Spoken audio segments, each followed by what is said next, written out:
Bonjour à tous, mesdames et messieurs. Merci de nous retrouver ce matin. Vous regardez For You Matin, votre matinale sur For You Media Africa.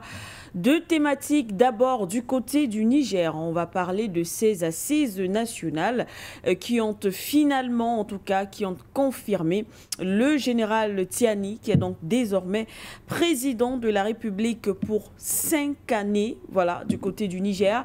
Eh bien, le président du Conseil national jusqu'alors pour la sauvegarde de la patrie, en la personne du général Tiani, a promulgué par décret c'était mercredi, donc hier, la charte qui régit la refondation au Niger et consacre le titre de président de la République, justement au président, l'ancien on peut déjà le dire, président du Conseil national.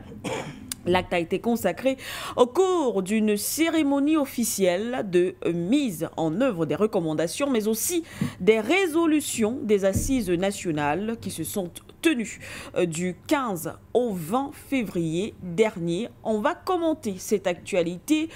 Quelle plus-value aujourd'hui, la différence, voilà, est-ce une autre étape franchie, mais quel sera l'impact pour le pays et bien sûr pour le président Tiani du côté du Niger. On en parlera tout à l'heure avec nos invités. Et puis on ira au Burkina Faso cette fois-ci. Là-bas, c'est le gouvernement qui a réagi via un communiqué que nous allons nous faire le plaisir de lire tout à l'heure. Eh bien, le gouvernement a envoyé ce message au système des Nations Unies au Burkina Faso de ne plus utiliser certains vocables, groupes armés non étatiques et milices pour qualifier respectivement les terroristes qui endeuillent le pays et bien sûr tous ces terroristes mais aussi les forces de défense de la patrie qui, eux, en tout cas, défendent la nation.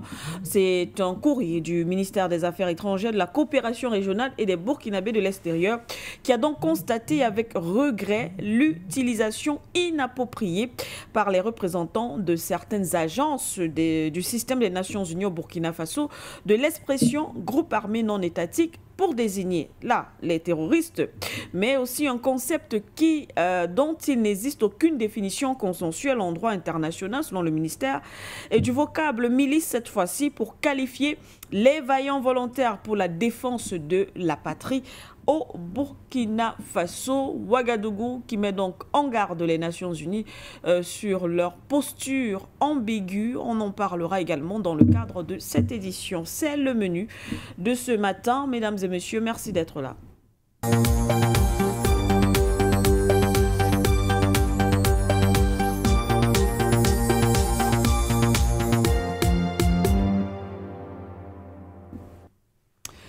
For You Matin s'ouvre, mesdames et messieurs. Nous restons dans l'AES ce jour. On va d'abord parler de l'actualité au Mali, ensuite au Burkina Faso. De toutes les façons, on reviendra en détail là-dessus avec nos invités que nous allons rapidement présenter pour la bienséance, bien sûr.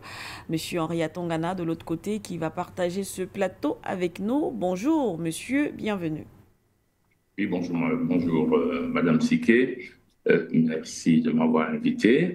Bonjour à mon copanéliste que vous allez présenter. Bonjour à toute la famille panafricaniste et tous les kémites afrocentristes, afrocentrés, parce que c'est très très souvent la même famille qui nous suivent et qui nous font le plaisir de partager nos points de vue. Encore une fois, merci de m'avoir invité sur For You Media Africa. C'est nous qui vous remercions de votre disponibilité. L'autre invité sur le plateau, Monsieur Anatole Aïssi. Merci à vous, monsieur, d'être là. Bonjour, Madame Siké. Bonjour. Je salue Monsieur Henri Atangana. Je n'oublie pas le top management, précisément le président, le directeur général de ce groupe de médias, qui justement est en train de patrouiller en ce moment le continent africain, justement dans le contexte des basculements géopolitiques que nous observons. Il ne faut pas que, comme à son habitude, l'Afrique soit la zone d'influence. Je salue les techniciens, je n'oublie pas les trolls qui régulièrement viennent nous canarder dans diverses plateformes. Je crois qu'ils ont le baromètre qui permet de définir les vrais et les faux panafricanistes. Ils ont mon salut ce matin. Comme je l'ai dit, Madame Siké, dans le contexte camerounais, nous revenons dans le contexte camerounais autant pour moi. Les collectivités territoriales décentralisées, dans leur grande majorité, se sont engagées depuis bientôt plus de 2 ans dans ce qu'elles ont appelé la lutte contre le désordre urbain. Il y a un aspect qui nous intéressait ce matin, Madame Siké, parce que vous pouvez également être victime de ça. Allez-y, tout à fait. Alors, quel est le point de chute des biens ou des marchandises saisies par les agents de la police municipale? Normalement, la loi prévoit que la destination des biens ou des marchandises saisies par ces derniers soit la fourrière municipale. Et lorsque les propriétaires de ces biens ou marchandises saisies ne viennent pas s'en approprier, ne viennent pas les récupérer, ça fait l'objet d'une vente aux enchères. Mais sauf que Madame Siké, régulièrement, ces objets saisis n'arrivent pas dans les forêts municipales du tout. Elles ne font pas non plus, si elles n'arrivent pas dans les forêts municipales, donc on ne peut pas faire l'objet d'une vente aux enchères publiques. Vente aux enchères, bien sûr. Elles se retrouvent partagées entre les différents acteurs. Ce qui constitue naturellement une violation de la loi, c'est-à-dire tout simplement le vol. Et régulièrement, nous avons été saisis, notre rédaction a été saisie ces derniers jours par diverses plaintes des usagers dont les marchandises n'ont pas été retrouvées dans les fourrières, notamment dans les différentes fourrières de la ville de Douala. Question, où sont-elles passées ces marchandises? Lorsque certains font des requêtes qu'on leur demande de faire, ça n'aboutit jamais à rien du tout. Je crois qu'il est important que les médias se penchent un peu sur cette question, n'est-ce pas, de la mauvaise gouvernance du point de vue de la gestion des marchandises ou bien des biens saisis par la police municipale. Merci pour l'invitation. Merci à vous, merci Monsieur Aïssi, déjà pour cette dénonciation, effectivement. On espère en tout cas, et on le sait d'ailleurs, le message est forcément passé. Merci infiniment. Eh bien, nous allons donc commencer à ouvrir le débat. On va aller au Niger. Le président Tiani, officiellement investi président de la République pour 5 années. Je vais commencer ici sur le plateau avec vous, monsieur Aïssi, pour ouvrir ce débat. 5 ans, on le sait, on l'a rappelé tout à l'heure. Jusqu'alors, on parlait de président du Conseil national, même si on appelait, du moins, considérait le président Tiani comme le chef de l'État du Niger, président de la République, mais il y a eu finalement ces assises nationales. Alors, le président du Conseil national pour la sauvegarde de la patrie, bien sûr, le général Tiani, a promulgué par décret, c'était mercredi, cette charte qui régit donc la fondation au Niger, qui consacre le titre de président de la République, eh bien, pour 5 années. 5 années, clairement, à la tête du Niger, dans ce pays qui est fortement engagé dans une lutte panafricaine ou panafricaniste, si je peux le dire ainsi, mais aussi dans cette lutte contre l'impérialisme occidental. Ce personnage, je mets entre guillemets, en la personne de M. Tiani à la tête du Niger, c'est comment est-ce que 5 années supplémentaires, c'est ce qu'il faut pour que ce pays puisse atteindre ses objectifs? Écoutez, madame, une fois de plus, je vais vous le dire, c'est une victoire d'étape. D'accord. C'est une victoire d'étape, comme nous avons l'habitude d'engranger depuis bientôt 3, 2, voire 4 ans pour certains. Pratiquement, oui. Ce sont des victoires d'étape dans le sens de la véritable indépendance du continent africain, des peuples africains, dans le sens de la souveraineté des peuples africains, des États africains. C'est une victoire d'étape. Et puis, nous avons du côté du Sahel, d'une manière générale, du moins en ce qui concerne les États de l'AES, nous avons affaire à une véritable leçon de démocratie, de pratiques démocratiques.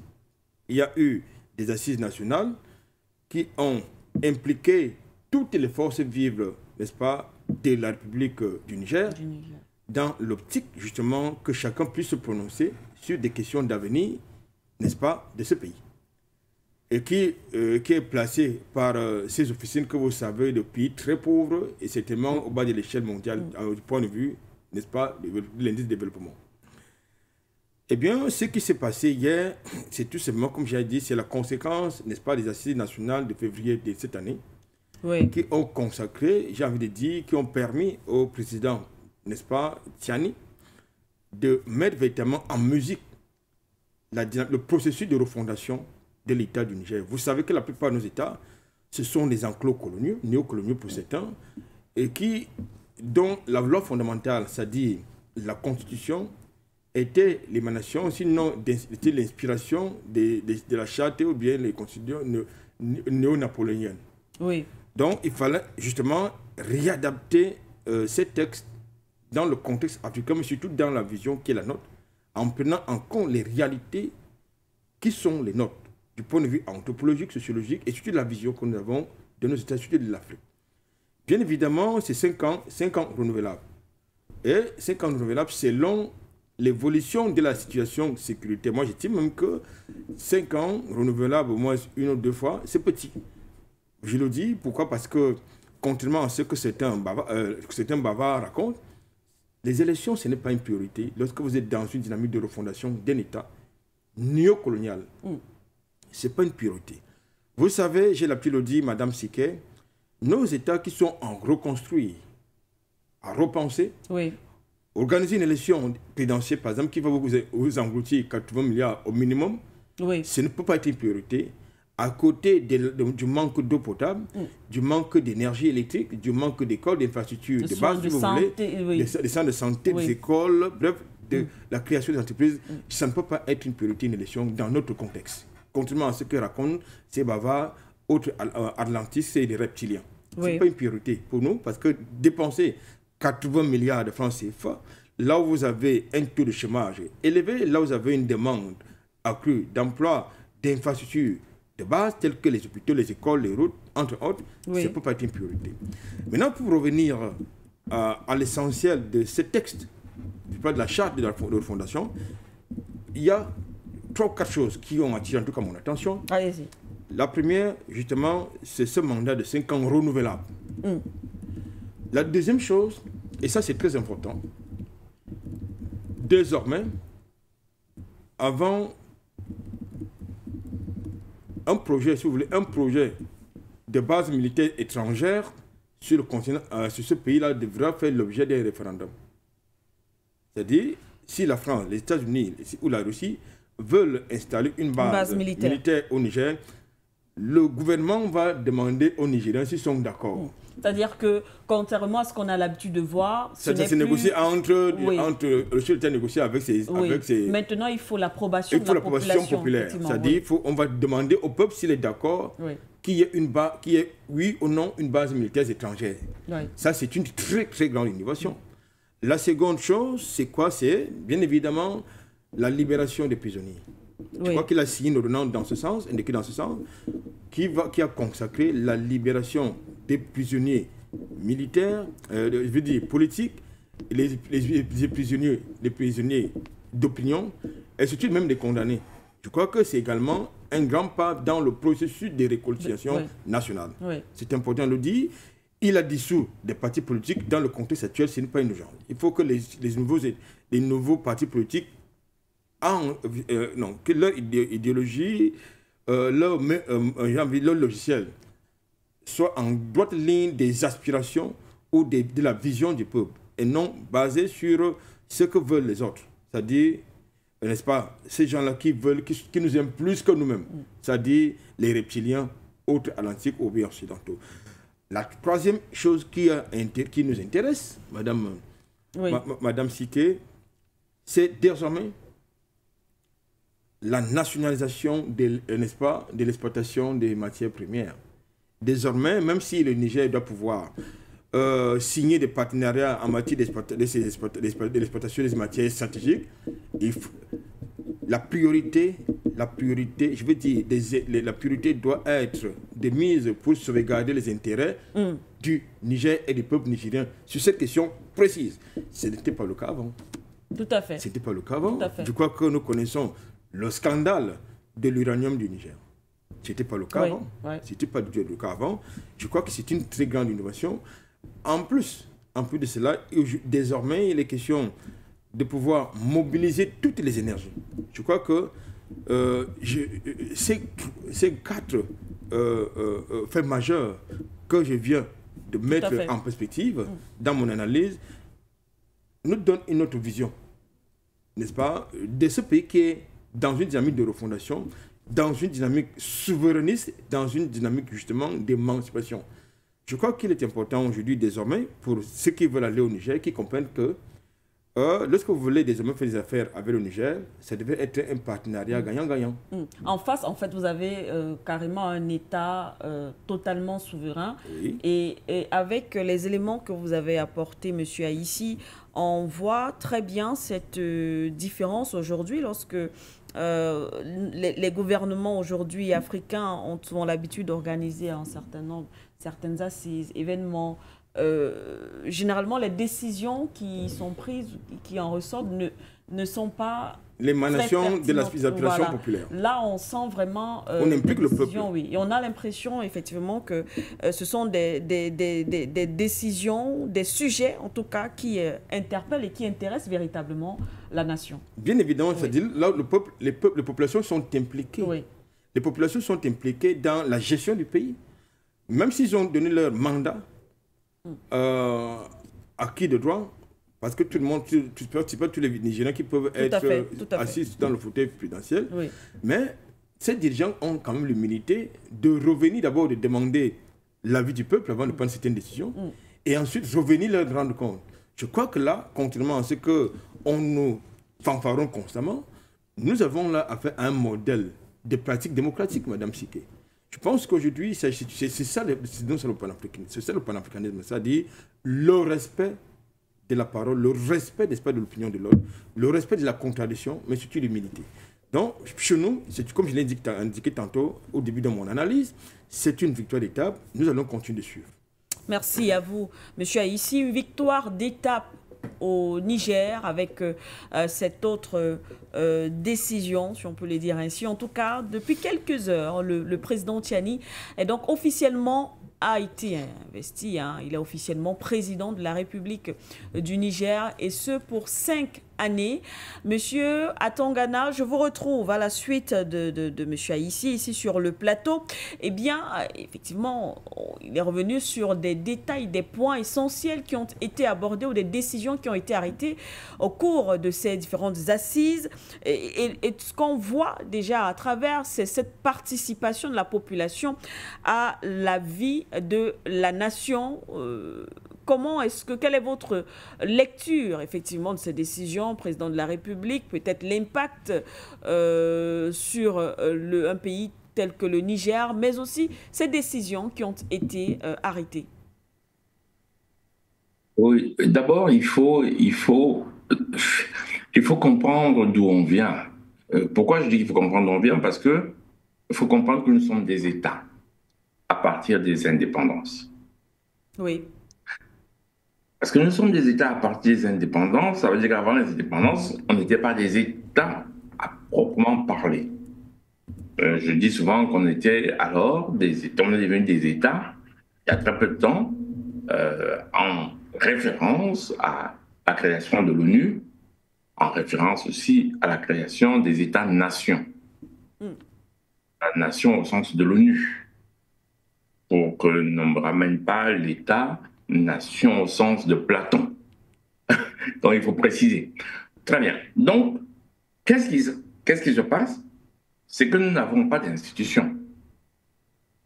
Nous allons copier les institutions de nos ex-colons. Oui, parce que c'est bien qu'on dise aux Africains oui, constitution, loi constitutionnelle, respect, élection, mais d'où ça vient? Pour rappel, ces affaires arrivent chez l'ancien maître, chez l'ancien colon, pendant les révolutions. D'abord la révolution américaine, après le vent des révolutions qui va souffler en Europe. Dans ce qui nous concerne, c'est-à-dire les anciennes colonies françaises, la Révolution française. Nous allons donc copier la notion des devises. Nous allons copier la notion de constitution. Pour rappel, il n'y a pas de constitution avant la Révolution française, c'est-à-dire à 1789. Il n'y a pas de constitution. Il n'y a pas d'élection. Ce sont des royaumes. Et on prend le pouvoir parce qu'on est le fils du roi. Du roi. Voilà, dans un certain ordre d'ailleurs.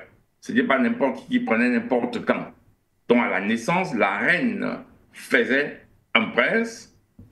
Et il y avait des princes dans le cas où le prince est empêché ou le roi est empêché. Bon, il y avait un certain ordre. Vous pouvez comprendre ça. Donc tout ce que nous disons aujourd'hui, on en parle comme si ça vient du ciel, comme si c'est quelque chose de normal. Non. Conséquence.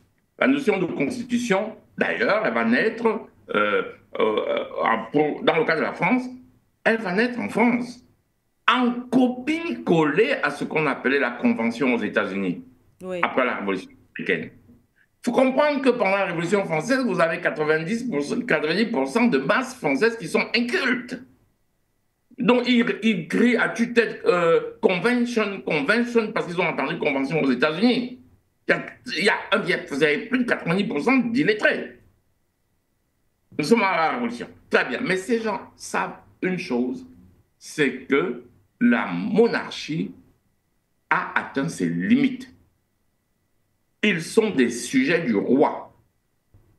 Je vais passer toute l'affaire parce que si vous essayez de relire la Révolution française, je vous assure, c'est des tomes et des tomes de livres. En plus, ça peut différer selon l'auteur. Mais enfin, on passe alors de cette monarchie à la démocratie. Dans la monarchie, c'est Dieu qui est souverain et le roi est son fils sur terre.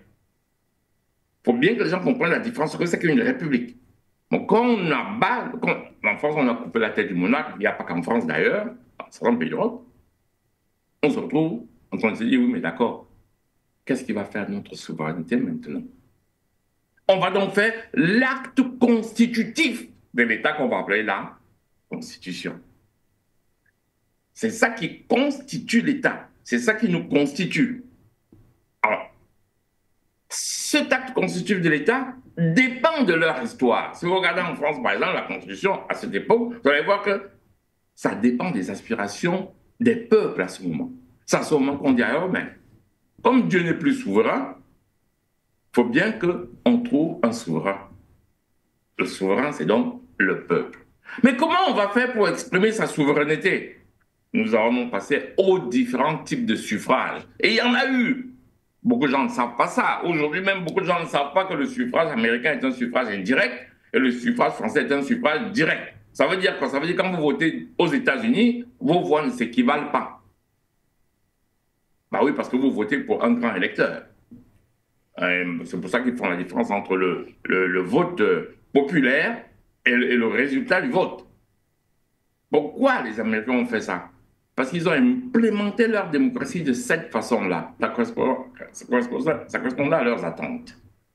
Les Français ont implémenté leur démocratie autrement.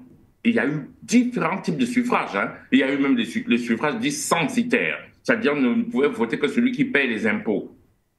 Les femmes n'avaient pas le droit de vote, blablabla. Je ne vais pas passer dessus parce que ce serait long. Mais je veux bien que les gens comprennent d'où vient la notion de république.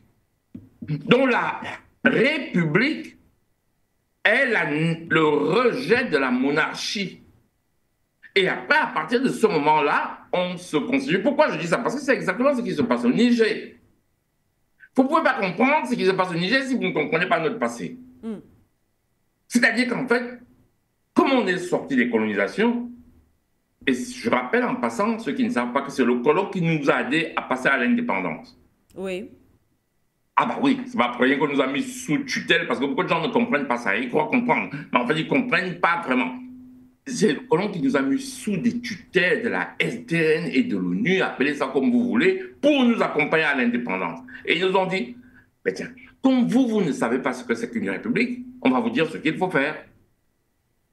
Ce que nous avons implémenté a été implémenté par notre ex-négrier, devenu néocolon. Je ne sais pas si vous voyez la contradiction. Madame Siké, comment voulez-vous que ça marche? Ce qu'il a implémenté, il a implémenté pour que ça lui soit favorable.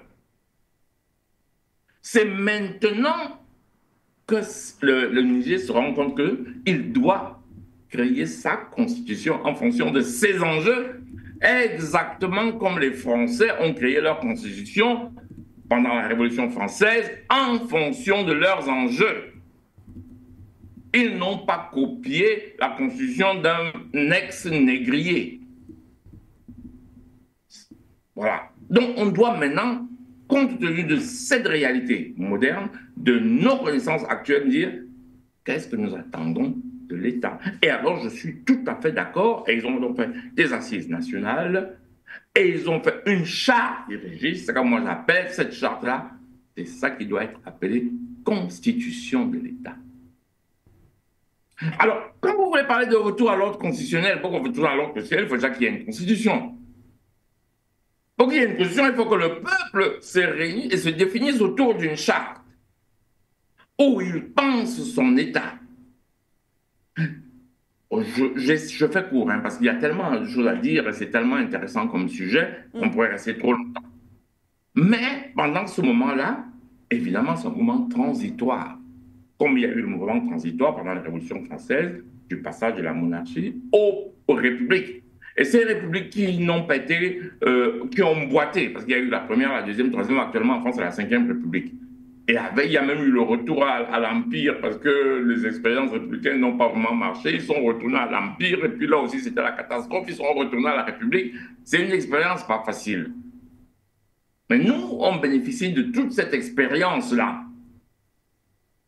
Et c'est pour ça que moi, je demande souvent aux gens de bien connaître l'histoire, parce que certains récitent sans savoir où ils vont. Donc, c'est à ce moment, j'encourage M. Tiani, c'est vraiment ce qu'il doit faire. S'asseoir pour dire qui sommes-nous en tant qu'État, qu'est-ce qui va nous constituer en tant qu'État, et il est logique que pendant ce moment, il y ait suspension d'activité, parce que la période est transitoire. Et c'est à ce moment, après ça, qu'ils vont mettre en place ce qu'ils estiment qui va correspondre à leurs besoins. Est-ce que ce sera un suffrage universel direct? Oui. Est-ce que c'est un suffrage universel indirect? Et à ce moment, ils doivent débattre de tout ça et de mettre en place, est-ce que c'est un suffrage censitaire? C'est-à-dire que ne peut voter que celui qui paye les impôts. Pourquoi pas? Mais dans le monde moderne, en tout cas, tout le monde paye les impôts. Au moins parce qu'on achète une baguette et qu'on paye la TVA. Bon, bref, c'est à eux de savoir. Ce n'est pas quelqu'un qui doit être assis, je ne sais pas où, dans une république en Europe, qui estime que lui, il est le patron et il doit nous dicter ce que nous, on doit faire. Et c'est lui qui doit venir nous dire si nous sommes des démocraties ou pas. Non, c'est nous qui devons définir ce que nous appelons démocratie. C'est nous qui... on peut même décider que nous, on veut un roi en attendant. Parce que nous, on n'est pas encore assez stable, le temps qu'on va retrouver la stabilité. C'est ces périodes transitoires qui sont les périodes transitoires du peuple. Et je crois que là, M. Tiani est en train de prendre cette bonne direction. Et d'ailleurs, vous pouvez remarquer, Albert Anatole ici l'a dit, il a énuméré, que de soumettre les bases militaires, enfin la décision de mettre une base militaire au Niger par référendum. On a envie de se demander, oui, si c'était une démocratie après l'indépendance, pourquoi ils ne l'ont pas fait? Expliquez-moi pourquoi, dans tous les pays d'Afrique, on ne demande pas au peuple s'ils veulent les bases militaires étrangères sur leur sol. Et vous savez pourquoi ils ne l'ont pas fait? Parce que nous avons hérité de la Constitution française qui a une dose de monarchie. La 5e République française de Gaulle. De Gaulle voulait qu'il y ait une dose de monarchie. Et c'est pour ça qu'il y a les pouvoirs régaliens du chef de l'État, qui est capable de se dire, ben, écoute, moi, je vais mettre une base militaire sur ce pays sans demander à personne, sans en référer à personne. Eh bien, nous, on a copié sans bien comprendre ce que c'est que la 5e République. On a copié ces institutions. On se retrouve avec des chefs d'État qui ont des pouvoirs qu'apparemment nous-mêmes, on ne comprend pas. Je n'ai pas dit que c'est bon, c'est mauvais. Je n'ai pas de jugement de valeur. Mais je dis que le peuple doit comprendre. Je donne une dose de monarchie au chef d'État, ou alors là, je ne donne pas cette dose de monarchie. Ou alors la dose de monarchie que j'ai donnée au chef de l'État est trop forte. Mais en même temps, les pouvoirs, ceux qui veulent passer au pouvoir qui sont parlementaires, attention, les pouvoirs parlementaires sont très instables. Les anciennes républiques françaises les ont expérimentés.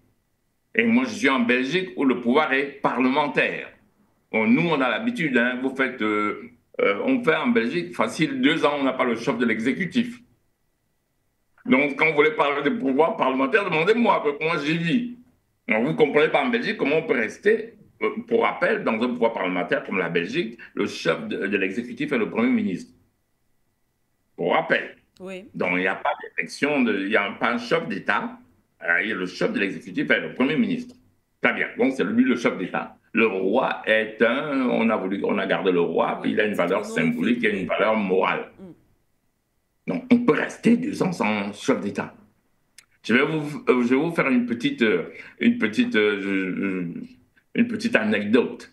Il y a 2 semaines, une ville de Bruxelles vient d'expérimenter une chose jamais faite dans le monde. Le chef de la ville, qui est élu, on l'appelle ici le bourgmestre. C'est un peu comme le pouvoir local. C'est comme le maire, mais la comparaison s'arrête là. Mais c'est un chef de l'exécutif local. Comme même au local, c'est parlementaire. En fait, c'est des élections à la proportionnelle. Vous avez trouvé 2 partis différents qui ont gagné les élections. Et ils n'arrivent pas à s'entendre pour trouver qui est le chef de l'exécutif. Vous savez ce qu'ils ont fait? Ils ont partagé le mandat. Pour comprendre, c'est un peu comme si vous vous dites, je suis chef d'État pendant 2 ans et demi, oui. Et toi, tu es chef d'État pendant 2 ans et demi. Oui. C'est cocasse, hein? Il faut être en Belgique pour voir ça. Donc voilà, je suis donc d'accord, je vais faire court à cette position, je suis d'accord, c'est avec M. Tiani que nous devons refonder ça. Et puis, pendant cette refondation, pendant ce débat, débattre de ce qui nous convient, qu'on fasse enfin des États qui nous ressemblent, des États que le peuple comprend, les États dont le peuple connaît les résultats et les aspirations. Parce qu'après les indépendances, nous avons fait du copier-coller. Et nos peuples ne comprenaient même pas ce que c'est. Et le résultat est là. On est perdu dedans et on se rend compte qu'il y a des effets indésirables de ce copier-coller qu'on devrait corriger, je sors par là. Merci à vous, Monsieur Atangana. Ces lois ou constitutions qui ont été, bien sûr, imposées à l'Afrique. On parle de copier-coller, ce qui s'impose, qui se sont d'ailleurs imposées jusqu'alors aux États africains. Avant peut-être d'aller aborder l'autre thème, l'autre pan de la question également, Monsieur Aïssi, c'est qu'il y a toujours effectivement des critiques. On sait que ce mandat de 5 ans est certes majoritairement apprécié et accueilli par cette population qui a d'ailleurs porté également le président Tiani à la tête du Niger, mais certains reviennent encore. C'est peut-être l'occasion d'éclaircir les choses, d'expliquer peut-être un certain nombre de choses ou de zones d'ombre certains qui pensent que, une fois de plus, le président Tiani, pour prendre le cas du Niger, reste donc finalement au pouvoir. On parle d'une loi taillée à ce gouvernement pour l'intérêt de ce gouvernement parce que ceux-là qu'on appelle bien sûr les militaires, ils arrivent au pouvoir et après ne veulent pas laisser le pouvoir. Madame, est-ce que Dieu fait l'unanimité? Dieu crée le créateur de tout. Pas du tout. Est-ce qu'il fait l'unanimité? Non. Alors, si Dieu, le créateur de toutes choses, ne fait pas l'unanimité, pourquoi voulez-vous qu'un humain fasse l'unanimité? Écoutez, il y aura toujours à dire et à redire. Pour revenir sur les questions qui touchent à l'humain, oui. Mao Tse-tung, qui est une référence parmi tant d'autres révolutionnaires dans le monde, a-t-il fait l'unanimité? Pas du tout. Au départ, est-ce que Mao Tse-tung a fait l'unanimité? Il n'a jamais fait l'unanimité. Est-ce que Thomas Sankara fait l'unanimité? Lui qui aujourd'hui est célébré, a-t-il fait l'unanimité? Non. Non. Parce que dans ce contexte, personne ne comprenait où il allait. Oui. C'est la même chose en ce qui concerne l'AS. Oui. Il y en a qui savent où l'AS va. Oui. Et il y en a qui ne le savent pas du tout. Qui ne comprennent pas la démarche. Oui. La démarche, oui. Il y en a qui comprennent, mais ils sont dans une autre dynamique. Okay. C'est-à-dire la France-Afrique. Okay. Et ils sont nombreux à l'intérieur de la Confédération, de l'AES, qui sont des France-Africains et qui travaillent pour la France-Afrique. La preuve, c'est que sans avoir mis pied, par exemple, au Sahel, vous avez des rapports qui sont pondus par Amnesty International et consorts sur la situation sécuritaire, sur l'exercition imaginaire des armées, consorts. Oui. parce que vous en avez des traits de collabo, mais surtout des France-Africains. Dans tous les cas, dès lors que vous avez la majorité, déjà dans le contexte, lors des assises nationales, il y en a qui ont boycotté, n'est-ce pas? Tout à fait. Il y a eu des boycotts. Alors, oui. Mais pourquoi voulez-vous que ceux qui ont boycotté les 6 assises on puisse écouter leur voix maintenant? On ne peut pas écouter la voix de ceux qui ont choisi la chaise vide, la politique de la chaise vide. Ils n'ont rien à dire. Si vous choisissez la chaise vide, vous n'avez rien à dire. C'est peu que lorsque vous arrivez en retard à un événement, vous ne vous asseyez pas, vous n'occupez pas la première place, vous occupez la dernière place et vous n'avez pas droit à la parole parce que vous arrivez en retard. Donc c'est comme ça qu'il faut considérer tous ces bavardages-là, Madame Siké.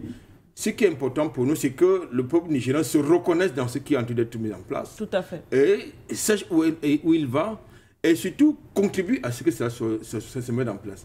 On ne va pas écouter le bavardage des gens qui sont corrompus et qui travaillent dans les officines, pour les officines internationales extérieures, du tout. Ce qui est important, c'est la majorité qui adhère. La preuve, c'est que si la révolution n'était pas portée par le peuple, je ne suis pas certain que le général Tiani serait encore en place du tout. Oui. Ce qui est important pour nous, c'est l'avenir, la vision, mais surtout les priorités. Parce que ce qui est prioritaire de notre point de vue, du côté de l'AS d'une manière générale, ce ne sont pas les élections. Ce ne sont pas les élections, ce n'est pas la démocratie électorale. Ce qui est primordial pour nous, c'est d'abord la situation sécuritaire. Personne ne peut être là dans un environnement insécure, où vous avez constamment des terroristes qui commettent des exactions contre les populations civiles, contre l'armée, qui est le dernier rempart, qui détruisent, n'est-ce pas, les infrastructures de base, qui profitent aux populations. Ce qui est prioritaire, ce ne sont pas... c'est quoi? C'est de pouvoir créer des emplois pour les jeunes. Tout à fait. Oui. C'est de relever le pouvoir d'achat des populations, de l'AS. C'est ça qui est prioritaire pour nous. Et je pense que si vous avez la possibilité de donner à manger à chaque citoyen nigérien un repas, je veux dire, lui donner un repas ou 3 repas par jour, il ne cherche pas à savoir si c'est un dictateur ou un démocrate qui dirige le pays. Parce que vous avez donné le minimum de ce qu'il a besoin. C'est-à-dire un logement, la santé, l'école, les infrastructures, c'est-à-dire les routes, entre autres. Encore qu'on sait ceux qui qualifient souvent les dirigeants africains de dictateurs selon leurs intérêts. On a vu le cas avec le regretté Muammar Kadhafi du côté de la Libye, contrairement à ce que les populations, elles vivaient dans leur pays et ce qu'on nous montrait, bien sûr, de l'autre côté. Alors que véritablement, pour chuter, ce sont les véritables dictateurs. Je vais prendre un exemple. Nous aimons le factuel. Et que quelqu'un nous apporte la contradiction. Chez les démocrates, c'est ceux qui qualifient certains dirigeants africains comme étant des dictateurs. Oui. Mais ces gens-là sont en train de tout faire pour que M. Victor Orban n'ait plus la voix en tant que... parce que pourquoi? Il veut l'exclure du processus d'élection au sein de l'Union européenne, parce qu'il est qualifié de pro-Poutine, de pro-russe. Oui. Parce qu'il va être un élément bloquant dans leur fameuse aide en faveur de l'Ukraine. Donc voilà donc le comportement, l'attitude des démocrates, des prétendus démocrates, voilà. C'est-à-dire qu'en réalité, en leur sein, ils n'acceptent pas que quelqu'un puisse avoir un autre point de vue que le leur. Il faut que tout le monde soit aligné derrière l'Ukraine.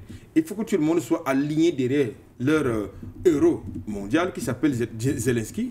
Dès que vous avez, même les journalistes, même certains médias, si vous avez une attitude différente, une lecture différente, une opinion différente de la leur, vous êtes qualifié de pro-Poutine, de pro-impérialiste russe, de pro-russe. Bref, on vous qualifie de tous les noms d'oiseaux, y compris au niveau des médias. Et vous dites qu'ils sont des démocrates. Bien sûr. Bref, nous avons, dans le contexte de notre lutte, dans le cadre de notre lutte, n'est-ce pas, des panafricanistes, nous avons compris qu'en réalité, ce sont des manipulateurs d'opinion, ce sont des manipulateurs de masse populaire. C'est ce qu'il faut tout simplement leur dire. Qu'en réalité, la véritable démocratie est l'africaine, elle n'est pas européenne. La véritable démocratie est africaine, pas européenne. C'est sur ces propos qu'on ferme cette page. Tout à l'heure, on va aller, d'ailleurs, on va ouvrir le second thème avec M. Henri Atangana pour parler de l'actualité au Burkina Faso. Tout à l'heure également, les numéros de téléphone seront affichés au bas de votre petit écran à la maison. Vous aurez donc l'occasion d'appeler, participer, donner votre point de vue, poser des questions à nos invités sur le plateau. Vous pouvez également envoyer des messages. On se fera le plaisir de les lire et de partager votre lecture avec nous et nos invités. Eh bien, Burkina Faso, la réaction du gouvernement du Burkina, bien sûr, contre les Nations Unies, en ce qui concerne un point essentiel dans cette lutte contre le terrorisme, entre autres, au Burkina Faso, avec le concours de la réalisation. Si on peut afficher ce communiqué très rapidement, on va aller rapidement le lire. Eh bien, le ministère des Affaires étrangères, de la coopération régionale et des Burkinabés de l'extérieur a constaté avec regret l'utilisation inappropriée par les représentants de certaines agences du système des Nations Unies au Burkina Faso de l'expression groupe armé non étatique pour désigner les terroristes qui endeuillent nos braves populations, un concept dont il n'existe aucune définition consensuelle en droit international, et du vocable milice pour qualifier nos vaillants volontaires pour la défense de la patrie. Alors face à cette grave dérive, le ministère en charge des Affaires étrangères a convoqué le lundi 24 mars 2025, la coordinatrice résidente du système des Nations Unies et l'ensemble des chefs d'agence au Burkina Faso pour une mise au point officielle. Lors de cette rencontre, le Burkina Faso a condamné l'usage non conforme de ces terminologies qui pourraient cacher une volonté de légitimation, de requalification de la barbarie dont le peuple burkinabé est victime depuis une décennie, ce qui pourrait compromettre la bonne collaboration entre notre pays et le système des Nations Unies. Le Burkina Faso rappelle que les termes appropriés et précis doivent être utilisés dans l'évocation de cette guerre qui nous a été imposée. Il souligne avec force que hordes de criminels qui s'attaquent, tuent, pillent et violent les innocentes et paisibles populations doivent être désignés sans aucune ambiguïté par le seul terme qui sied, celui de terroristes. Les volontaires pour la défense de la patrie doivent être reconnus comme des citoyens burkinabés qui, de manière volontaire et courageuse, se sont engagés à défendre l'intégrité de leur pays, nourris par l'espoir de vivre un jour libre et digne sur leur terre natale, et dont les actions sont rigoureusement encadrées par des dispositions légales et réglementaires. Enfin, le dernier paragraphe, au-delà du système des Nations Unies au Burkina Faso, cette clarification sémantique vaut pour toutes les organisations nationales, sous-régionales, internationales et l'ensemble des partenaires du Burkina Faso. Notre pays ne saurait accepter une confusion de terminologie qui cache sous des euphémismes la vérité du drame vécu par notre peuple en donnant une forme de légitimité aux auteurs de ce drame, le ministre des Affaires étrangères, de la coopération régionale et des Burkinabés de l'extérieur. Merci à la réalisation pour ce communiqué. Alors, on va ouvrir avec vous, Monsieur Henri Atangana. On a lu ce communiqué très clair, précis, effectivement. Et ce qu'on remarque, ce qu'on constate, on parle de sémantique. Et ce qu'on peut dire, Monsieur Atangana, certains le verront peut-être. D'ailleurs, on sait que les États africains, nos pays, sont généralement, habituellement confrontés à ce type de qualification, de requalification, si on peut le dire ainsi, en ce qui concerne par exemple les terroristes qui attaquent nos pays. Mais le Burkina Faso qui tient quand même à préciser, à faire tout un communiqué, à avertir, à mettre en garde le système des Nations Unies et ne néglige aucun. C'est-à-dire le Burkina Faso ne néglige rien. Et lorsqu'on sait également, Monsieur Atangana, que c'est qualification, requalification de ces agences internationales, qui sont d'ailleurs reprises par les médias occidentaux, ont souvent créé des troubles dans les États africains. On comprend l'importance d'un tel communiqué ou d'un tel avertissement. C'est justement ce qu'on appelle souvent en communication un narratif. Oui. C'est-à-dire qu'en fait, on va créer des mots pour exprimer une réalité en fonction des objectifs recherchés. C'est-à-dire les journalistes ne sont pas dans l'information, dans l'analyse. Les journalistes sont, à ce moment, en tout cas les médias sont utilisés comme caisse de résonance de leurs objectifs. Alors, le premier objectif, et on le dit souvent, c'est les terroristes sont financés par qui? Oui. Le nombre de fois qu'on a posé cette question, pas très bien. Qui leur donne des armes? Bon. Vous croyez que ceux qui les financent veulent qu'on les appelle terroristes? Non. Ceux qui les financent ne veulent pas qu'on les appelle terroristes parce qu'ils tomberaient sous le coup de la loi. Ils vont donc utiliser leurs médias pour les appeler groupes armés non étatiques. En fait, une façon de les légitimer. Nous l'avons expliqué sur ce plateau plusieurs fois. Et c'est très très bien que le Burkina Faso le fasse, de façon à ce qu'on puisse en parler de façon plus ouverte. Oui. Le but, c'est ça. C'est le but, vraiment, c'est de légitimer les terroristes, parce que vous comprenez très bien qu'ils ont envie de déstabiliser cet État, de reprendre le contrôle de cet État. Et je l'avais expliqué ici. Pour que les bases militaires aient un sens en Afrique, il faut qu'il y ait des terroristes. Ou alors des guerres entre États.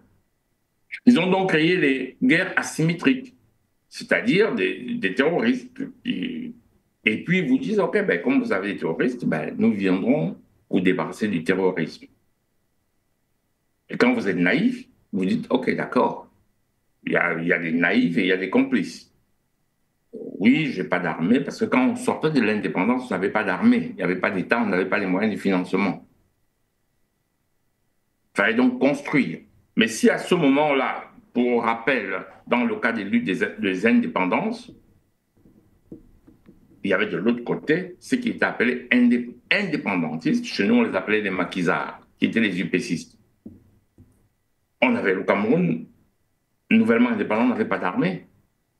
C'était donc l'armée française qui a fait le job. Ça veut dire qu'en fait, l'armée française est venue, comme pendant les périodes coloniales, je rappelle en passant qu'on a été colonisé par l'armée française. On ne le dit pas, les colonisations étaient des faits d'État. Allez relire le général Clémenceau, qui en 1800 déjà se plaignait des massacres de la colonisation. La colonisation, c'était des faits d'État. Pendant les décolonisations, le néocolonialisme va s'asseoir, comme la colonisation, sur les armées. Et ces armées-là ont pour rôle d'exterminer les indépendantistes, qui vont avoir des noms différents, selon qu'on est au Cameroun, en Algérie ou dans d'autres pays. Ils vont donc nous imposer des armées. Et après, comme il n'y a pas de conflit d'État, on veut rester là. Parce que si vous avez des problèmes, nous venons à votre secours sans que la menace ne puisse être ciblée. Et quand on a commencé à leur dire, mais la menace, on ne la voit pas très bien, ils ont créé le terroriste. Que la menace soit là. Vous n'allez quand même pas me dire que ces pays-là, qui ont des satellites, qui remarquent tous les mouvements sur la Terre de façon instantanée, ne voient pas les mouvements des terroristes. C'est de la rigolade. Et alors, vous êtes obligé à ce moment de demander à l'armée d'être là. Mais l'armée n'est pas là pour lutter contre le terrorisme. L'armée est là pour vous imposer par la force le néocolonialisme. En vous imposant les dirigeants, qui vont vous imposer leur société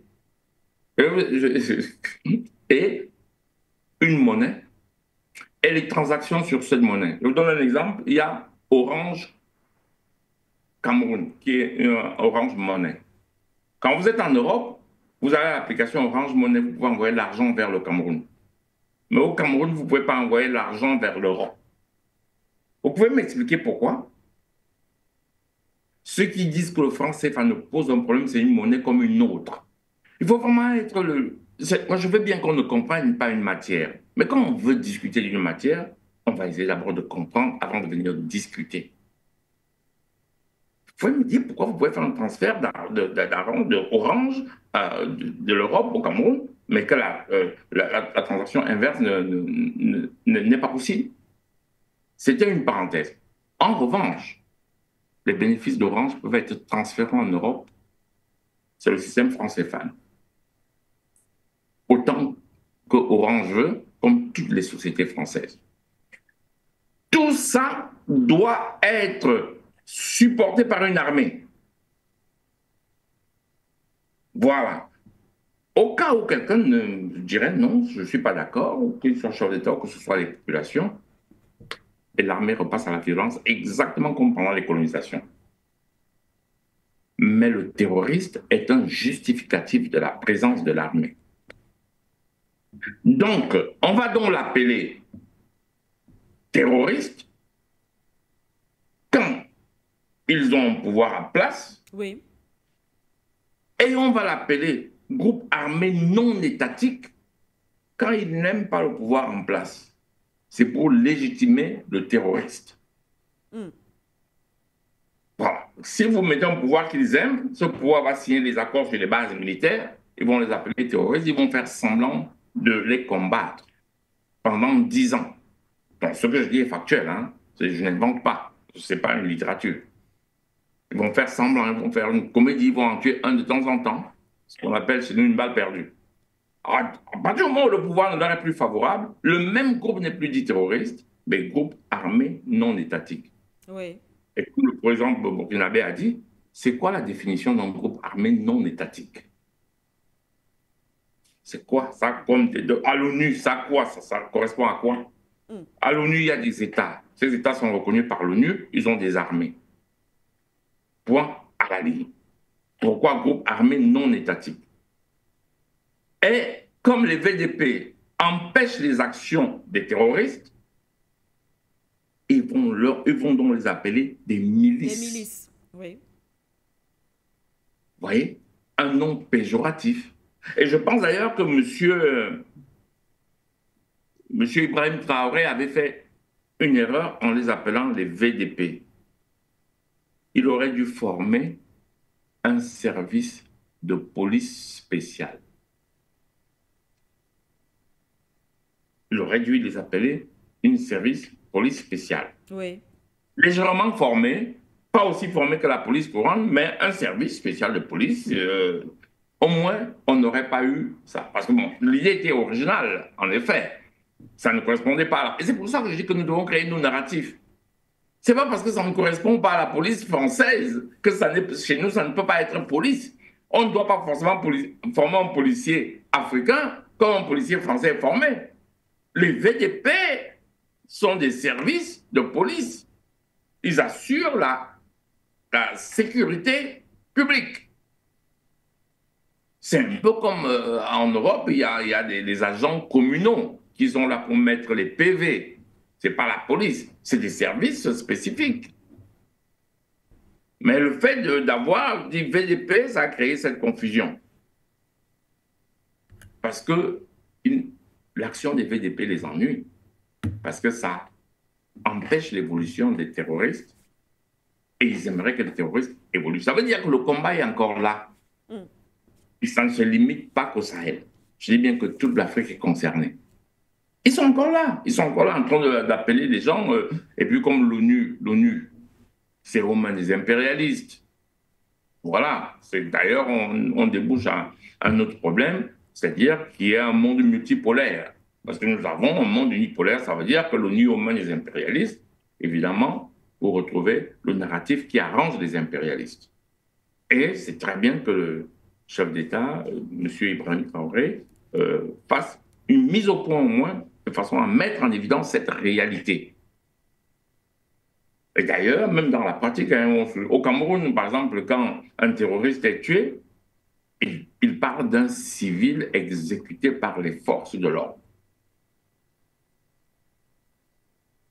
Madame Siké, les terroristes ont-ils des uniformes? Non. Les militaires ont des uniformes pour qu'on les reconnaisse, pour qu'on sache que celui-là est un militaire dont il a pris une balle dans... Ouais. Le problème, c'est que le terroriste n'a pas d'uniforme. N'importe quel terroriste peut être appelé civil, tué n'importe quand. Les organisations non gouvernementales qui jouent leur rôle viennent et disent « Ah oui, l'armée a massacré des civils. » Comment tu sais que ce sont des civils? Les terroristes sont toujours des civils. Mais les mêmes organisations non gouvernementales n'écrivent jamais rien quand les terroristes massacrent les populations. On n'écrit rien. Mais attendons, quand l'armée régulière tue un seul terroriste, on explique comment cette armée n'est pas bien formée. Chez eux, par exemple, le traitement des terroristes, vous avez vu comment on tue les terroristes en France? On envoie 20 personnes lourdement armées avec un petit arabe dans un petit appartement. Je ne sais pas si vous avez déjà vu comment on abat les terroristes en France.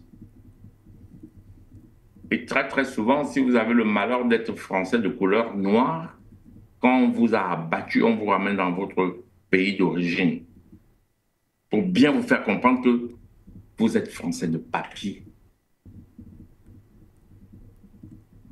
Vous vous souvenez de M. Koulibaly?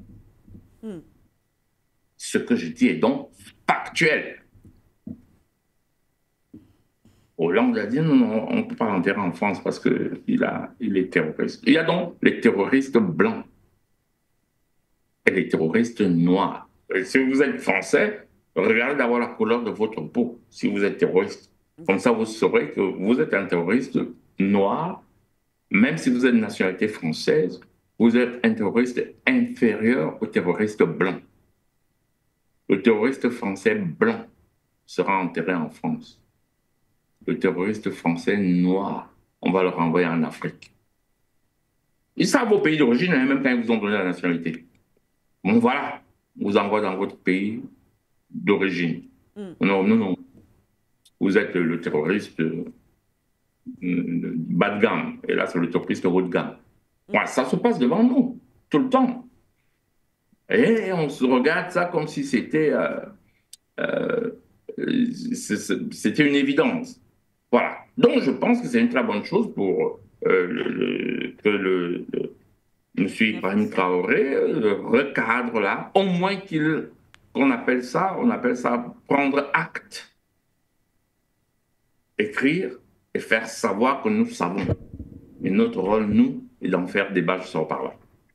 Merci à vous, merci infiniment, monsieur Atongana. On rappelle, chers téléspectateurs, les numéros de téléphone sont déjà affichés, comme vous pouvez le voir. Vous pouvez soit appeler, vous pouvez également envoyer des messages, comme on l'a dit, mais vous pouvez appeler, soit par appel direct ou appel WhatsApp au plus 237 683 20 96 61 ou encore le plus 237 693 58 96 68. Et même par Skype, vous pouvez également nous voir à For You TV, vous pouvez appeler par Skype. On va poursuivre avant d'aller prendre le premier téléspectateur, parce qu'on nous signale qu'il y a déjà un téléspectateur en ligne. Mais on va prendre d'abord l'avis de M. Aïssi, s'il vous plaît, chers téléspectateurs. M. Aïssi, justement, M. Atongana parlait de ce narratif, le narratif occidental, aujourd'hui on l'a vu, qui a détruit plusieurs États africains en créant des conflits dans ces États. Et justement, on a vu, il y a plusieurs cas, il y a des exemples où on met les terroristes au même niveau que les forces armées, ce qui amène même souvent les États, on force souvent ces gouvernements, ces États africains à négocier ou à dialoguer, peut-être dialoguer, mais négocier avec, entre guillemets, les terroristes. Écoutez, Madame Siké, vous le savez, on en parle régulièrement dans le cadre de cette tribune. Oui. L'Afrique, du moins certains pays africains sont victimes de la guerre totale. La guerre totale implique l'usage de tous les moyens conventionnels et non conventionnels. Et l'aspect que met en exergue le président burkinabé concerne la bataille de la communication. Oui.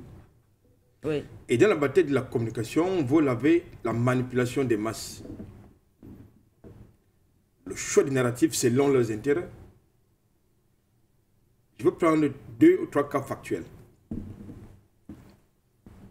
Allons du côté de Gaza. Oui. Vous avez une députée de la France insoumise qui a présenté le Hamas comme étant un mouvement de lutte, de libération. Un mouvement de résistance, voilà. Comme un mouvement de résistance. De résistance, d'accord. Tous les généraux au sein de l'opinion politique et publique française, bien sur le temps que ces députés est d'origine africaine, précisément à des origines gabonaises. Je crois que c'est Michel Obono. On lui a rappelé en passant qu'elle est africaine, qu'elle est nègre. Et je crois que quand vous suivez l'actualité française, notamment en ce qui concerne la position de la France insoumise sur cette question, eh bien, la France insoumise est caricaturée parce qu'elle refuse de s'aligner sur la posture qui présente l'Israël comme étant un État agressé et non un État agresseur. Parce que la France insoumise refuse de considérer, de fermer les yeux sur le génocide qui est commis par l'armée israélienne. Puisque nous sommes dans une situation d'indignation sélective, ce qui est accepté à Gaza en faveur d'Israël n'est pas accepté du côté de l'Ukraine. Alors que, pratiquement, c'est la même configuration géopolitique. Deuxième exemple, alors au Mali. Au Mali, quand Barkhane était là-bas, c'était les terroristes. N'est-ce pas? Tout à fait. En 2013, lorsque François Hollande débarque en sauveur, n'est-ce pas? Il est accueilli en truand. Bon, la France allait combattre les terroristes au Mali. Oui. Et patatas, en 2020, révolution. Ceux qui étaient présentés par la France comme terroristes sont devenus, comme par hasard, des groupes armés. Pourquoi? Parce que la France a été chassée.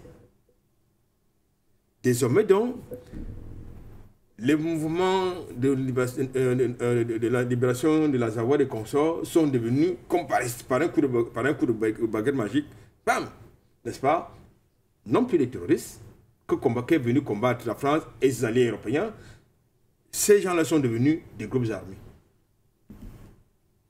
Allez-y comprendre quelque chose.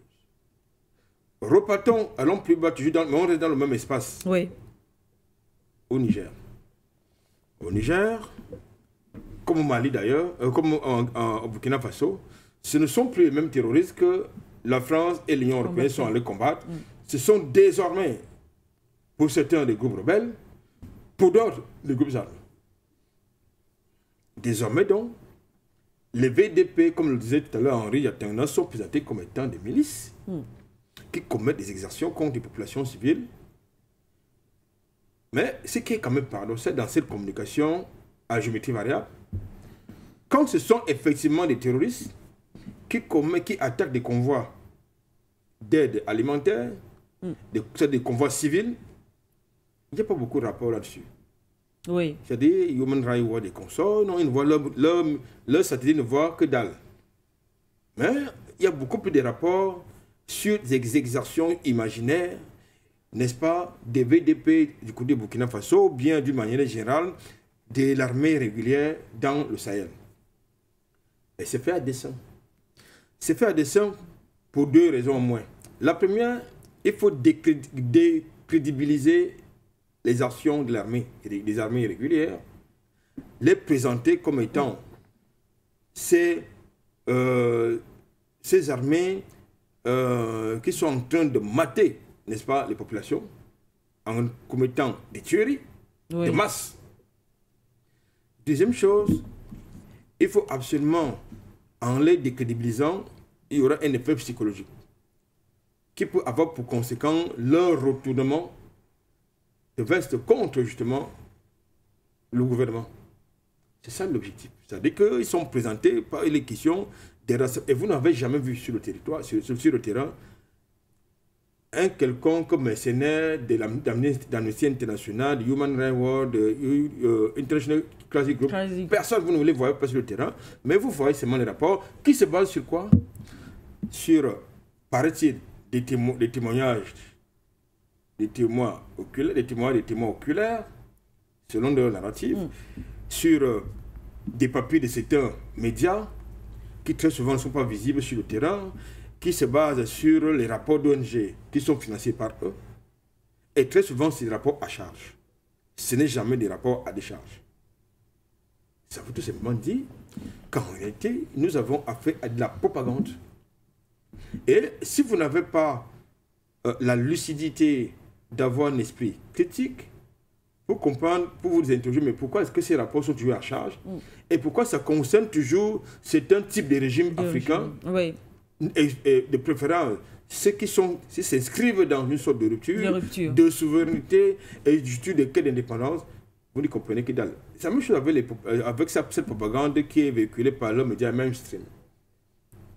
Et bon, ça dit, leur communication va toujours être focalisée à dépeindre, n'est-ce pas, les actions d'éclat de nos armées. Parce que j'ai suivi par exemple le papier de certains médias d'ici, comme d'ailleurs, en ce qui concerne les événements qui sont déroulés en début de semaine du côté de Ouligo, dans l'extrême nord du pays. Du Cameroun, oui.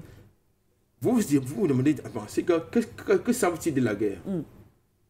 Que savent-ils de la guerre? Or, les mêmes gens ne vous diront jamais que un groupe terroriste qui commence à utiliser les vecteurs aériens, c'est-à-dire les drones, et financer l'extérieur. Tout à fait. Ça veut dire qu'en réalité, cette affaire-là a pris une dimension transnationale. Vous avez les ambassades ukrainiennes qui sont en train de s'ouvrir sur le continent africain, et nous le décrions sur ce plateau depuis toujours, qui sont en réalité devenus des officines de l'OTAN, qui est en train de se projeter pour transporter sur le territoire africain la guerre que l'OTAN mène contre la Russie en Ukraine. Bon, vous avez donc certaines personnes qui n'ont pas la possibilité, la jugeur intellectuelle nécessaire pour faire les analyses pointues dans le sens de comprendre justement les implications de la guerre en Ukraine sur le territoire africain. Or, nous avons toujours dit ici qu'il faut faire attention à l'ouverture de certaines ambassades sur le continent africain. Vous avez déjà, je ne comprends même pas déjà pourquoi est-ce que ces ambassades d'Ukraine ne sont pas fermées sur le continent africain dès lors que vous avez eu les attaques qu'on a décriées du côté de Mali et qui ont été revendiquées par les officiels ukrainiens. Bien sûr. Je crois que dans les pays sérieux, on devrait tirer les conséquences de telle chose, c'est-à-dire fermer totalement et carrément les ambassades ukrainiennes sur le continent africain. Nous pensons, pour chuter par là, pour chuter Mme Siké, qu'en réalité, une fois de plus, le président burkinabé nous fait savoir, doit justement rappeler à l'ONU qu'il n'est pas, soit dit en passant, une institution qui a été créée pour les Africains, pour aider l'Afrique à faire quoi que ce soit, mais bien évidemment, l'ONU, c'est une institution mondialiste, soit dit en passant. Et les mondialistes ne sont pas là pour le bien des Africains ni pour l'Afrique. Les mondialistes sont là pour les intérêts de leur pays. Il faut le comprendre comme ça. Merci à vous, Monsieur Aïssi. Vous l'avez d'ailleurs rappelé, effectivement. On parle, pour parler du cas du Cameroun que vous avez évoqué sur ce plateau, on parle de 20 militaires, je crois, pratiquement. Officiellement, c'est 12 militaires, selon le communiqué officiel. 12 militaires, selon le communiqué officiel, qui ont été tués, c'était mardi, dans une attaque. La nuit de lundi à mardi, justement, dans une attaque, vous l'avez dit, on parle de djihadistes. Effectivement, toujours cette terminologie, voilà, Boko Haram. C'est un sujet que d'ailleurs on mettra sur la table certainement, peut-être demain on y reviendra, pour analyser, non pas seulement pour le cas du Cameroun, mais vous avez relevé certains aspects qui méritent d'être commentés et analysés, qui financent une fois de plus ces terroristes. On en parlera. Merci à vous, Monsieur Aïssi. Nous allons donc aller au standard et vous avez la parole, chers téléspectateurs. On partage nos idées, l'analyse, bien sûr, dans la courtoisie, être précis et concis pour nous permettre de prendre le maximum de téléspectateurs ce matin. Nous prenons Monsieur Kofi. Je crois bien, c'est Monsieur Kofi qui est là. Monsieur Kofi, bonjour. Ok. Bonjour Manuela Siké. Bonjour Manuela Siké. Soyez la bienvenue de ton absente. Si tu étais malade aussi, vraiment Yako. Je voulais saluer M. Albert ici et saluer M. Atangana, le standard et les techniciens. Manuela Siké, il faut dire le mandat donné au président Tiani est très court. Il faut dire que quand on donne 5 ans, quand l'assise du donne 5 ans, c'est trop petit. Parce que tant que les terroristes ne quittent pas le pays de l'AIS, il ne faudrait pas qu'ils puissent avoir des élections dans ces 3 pays-là. Pour que les militaires nettoient ces 3 pays de l'AIS-là et les rendent propres avant d'aller aux élections. C'est tout ce que je voulais dire. Maintenant, concernant le Burkina Faso, là, si que vous voyez, quand il y a eu la crise en Côte d'Ivoire et puis la mission des Nations Unies appelée ONICI est venue ici, le premier représentant du secrétaire général de la mission de ONICI en Côte d'Ivoire s'appelait Albert Tivodiri. Monsieur Albert, le professeur Albert Tivodiri, à un moment donné, était allié aux rebelles. Le président Laurent Gbagbo l'a fait partie. Le deuxième qui est venu, ça fait M. Pierre Chori. M. Pierre Chori aussi a été allié des rebelles. On lui a fait partie.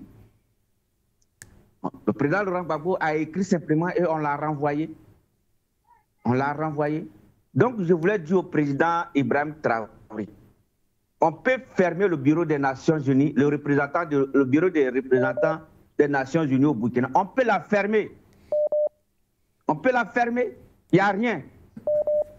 L'ONU, c'est la coopérative des nations. Si votre représentant est celui qui alimente les djihadistes, les terroristes, je peux fermer le bureau et renvoyer le personnel. Il n'y a rien. Parce que l'ONU n'est pas créée pour aller alimenter les terroristes dans des pays qui sont membres. Pourquoi l'ONU ne fait pas du terrorisme, comme on appelle, en France et en Angleterre et aux États-Unis? Pourquoi? Monsieur Albert, ici, est-ce que vous avez vu une fois entendu le mot terroriste en Corée du Nord ou bien en Iran? Les Américains savent ce que veut dire l'Iran. Quand les Américains voulaient organiser des terroristes en Iran, mais l'ambassadeur des États-Unis en Iran, qu'est-ce que lui est arrivé? Il a été tué. L'ambassade a été incendiée. Ils ont mis feu dans l'ambassade. Depuis lors, il n'y a plus de terroristes en Iran. Aujourd'hui, si on dit aux États-Unis, aux Français, ou bien à l'Occident, d'aller organiser des terroristes en Corée du Nord, ils savent qu'ils ne vont pas partir. Ils savent ce qui est là-bas. Donc je voulais dire à Ibrahim Traoré de fermer seulement le bureau des Nations Unies au Burkina. Et puis, moi je pense que c'est nos lois qui sont faibles. Il va falloir écrire dans la constitution burkinabé que les VDP sont là pour défendre la nation et le territoire burkinabé. Désormais, si un VDP a tué un terroriste, il est amnistié directement. Il est protégé par l'amnistie. Et aucune juridiction au monde ne peut le juger. Il va falloir que les pays de l'AIS inscrivent ça dans leur constitution. Sinon, l'Occident, M. Albert ici, nous prenons le monde recul.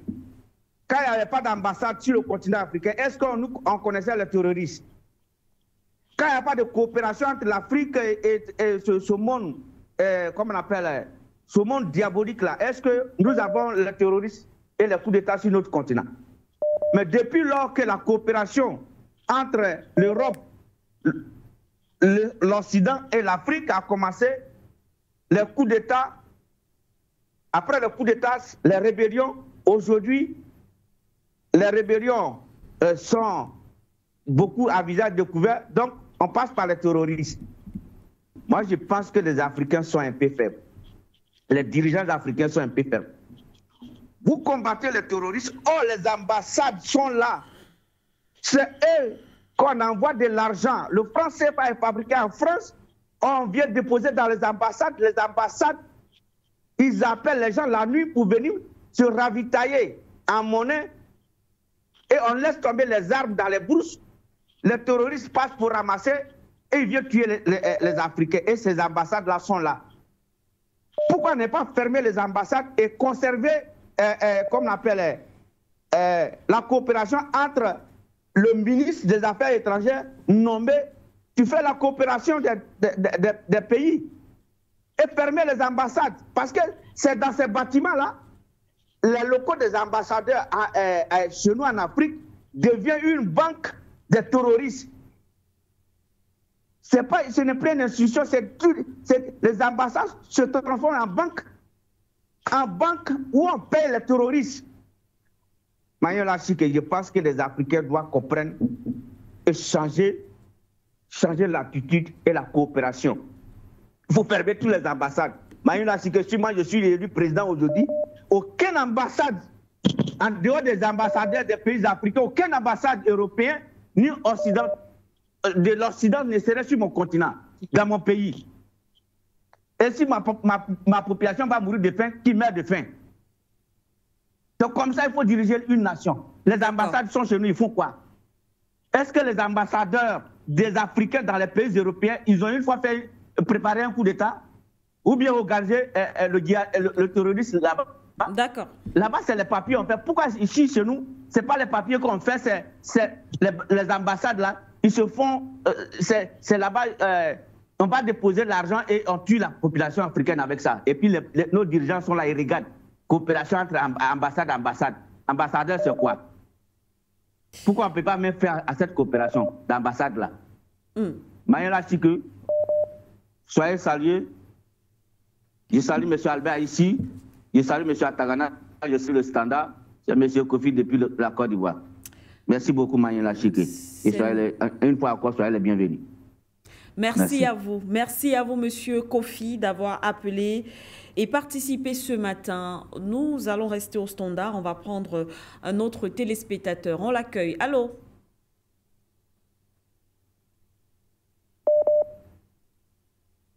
Allô?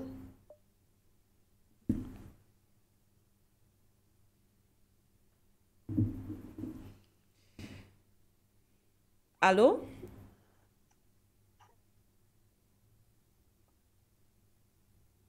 Notre téléspectateur est-il là? S'il y a des soucis, est-ce qu'on peut prendre notre téléspectateur? D'accord. Bonjour, monsieur.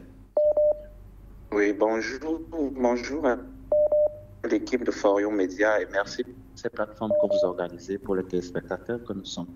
Merci. Oui, monsieur. Oui, j'aimerais beaucoup plus en fait, sur cette note qui est sortie au Burkina Faso. Oui. En fait, il faudrait la véritable question par rapport à cette note, par rapport à cette lutte contre le terrorisme. La véritable question, c'est de savoir quelle stratégie, comment faut-il faire pour combattre le terrorisme dans nos zones africaines, surtout un terrorisme qui est beaucoup plus commandité par les Nations Unies ou par ces organisations-là, ces organismes internationaux-là. En fait, je dis bravo pour cette sortie médiatique parce qu'il faut que les Africains le comprennent, il faut qu'on le sache. Le combat commence d'abord par les médias. Le combat commence d'abord par les médias, par des moyens médiatiques. Parce qu'en fait, il faudrait savoir quelque chose, c'est que l'information, étymologiquement parlant, quoi, l'information vient du terme informare qui signifie donner une forme. À travers l'information, le fait d'informer permet de mettre le peuple au courant ou alors de mettre le monde entier au courant. Et c'est des moyens de combat qu'usent ces grandes nations-là, notamment la France. Vous voyez, quand vous avez les médias, quand vous avez des moyens de communication, cela permet en quelque sorte d'éradiquer ou de limiter certaines actions de ces États-là ou de ces organisations-là.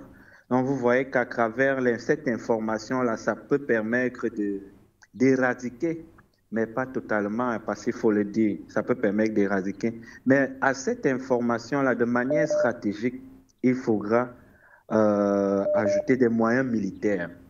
Des moyens militaires. Et c'est la question que je pose notamment à tous les États africains. Est-ce qu'ils ont des moyens militaires pour combattre de pareilles nébuleuses? C'est le cas, par exemple, du Burkina Faso. Est-ce que le Burkina Faso a la capacité de pouvoir affronter une pareille nébuleuse du genre, s'il résiste ou s'il continue un peu comme le démontre la situation du Congo? Est-ce qu'ils ont cette capacité-là de ne pas se limiter seulement à la parole, mais d'aller en action? Est-ce qu'ils ont une armée capable d'affronter ou d'éradiquer de pareils phénomènes dans leurs États? C'est un peu ça les véritables questions que tous les États africains, que toutes les nations africaines, tous les panafricanistes devraient se poser. Comment est-ce qu'on peut faire pour combattre? Puisqu'il faut le dire, l'Afrique est toujours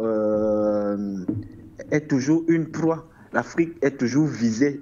L'Afrique est toujours mise sur le viseur des grandes puissances. Pourquoi? Parce que de manière stratégique, l'Afrique permet à ces grandes puissances de pouvoir obtenir, je peux parler par exemple des matières premières pour pouvoir combattre, pour pouvoir asseoir leur domination dans le monde. Et alors, l'Afrique devrait organiser des stratégies, l'Afrique devrait mieux s'organiser à travers ces matières premières-là pour pouvoir aussi faire asseoir, pour pouvoir dire un mot, pour pouvoir être dominant, pour pouvoir être hégémonique dans la sphère mondiale. Mais comment est organisé, comment les politiques publiques ou alors les dirigeants africains s'organisent-ils par rapport à cette situation? Nous voyons par exemple le cas du Congo présentement. Le Congo présentement qui est en train de vouloir céder ses matières premières, ses produits miniers pour pouvoir avoir une aide militaire venant des États-Unis. Vous voyez un peu comment c'est un peu aberrant pour un État africain. Donc, il faudrait que l'Afrique puisse s'organiser. Et déjà pour le cas burkinabé, je leur propose, puisque la menace est globale, ce n'est pas une menace qui regarde un seul État. Il faudrait que l'État burkinabé commence à s'allier à d'autres pays. Nous avons eu le cas du Cameroun. Lorsqu'on combattait, même comme la nébuleuse est toujours là, nous avons eu le récent cas avec les militaires qui ont été tués. Je crois que l'exemple reste quand même d'actualité. Ils peuvent s'associer aux autres États pour combattre ensemble afin d'éradiquer ce mal, afin de pouvoir sortir ou alors de pouvoir chasser, de pouvoir limiter les actions de pareilles nébuleuses. Aussi, j'ai suivi un des panélistes qui disait que la résolution du conflit, c'est la fermeture des frontières à certaines puissances. Je crois que là n'est pas la véritable solution. La solution serait d'être strict, par exemple, dans nos ports, d'être strict. Il vaudrait mieux d'être strict. Par exemple, je vais prendre le cas du Cameroun. Comment est-ce qu'on a fait pour qu'un drone puisse arriver entre les mains des djihadistes, entre les mains de Boko Haram? Comment est-ce qu'on a fait? Et là, il faut interroger les services douaniers. Comment est-ce que ça passe pour arriver à eux? Donc, c'est des véritables questions que les États africains doivent résoudre. Il faudra être strict au niveau des entrées. Parce tout ça passe par le port, tout ça passe par le port, tout ça passe par des barrières douanières. Donc, il faudrait qu'on soit strict afin de pouvoir arrêter le mal à la racine. C'est un peu ça ma modeste contribution de ce matin. Merci à vous, cher monsieur. Merci d'avoir appelé ce matin et d'avoir contribué. Merci infiniment. Je suis obligée quand même de vous rappeler, chers téléspectateurs, essayons d'être courts, précis et concis dans nos contributions parce qu'il y a également d'autres personnes qui attendent et veulent aussi participer. Merci en tout cas, cher monsieur, d'avoir appelé. Nous prenons un autre téléspectateur. Allô?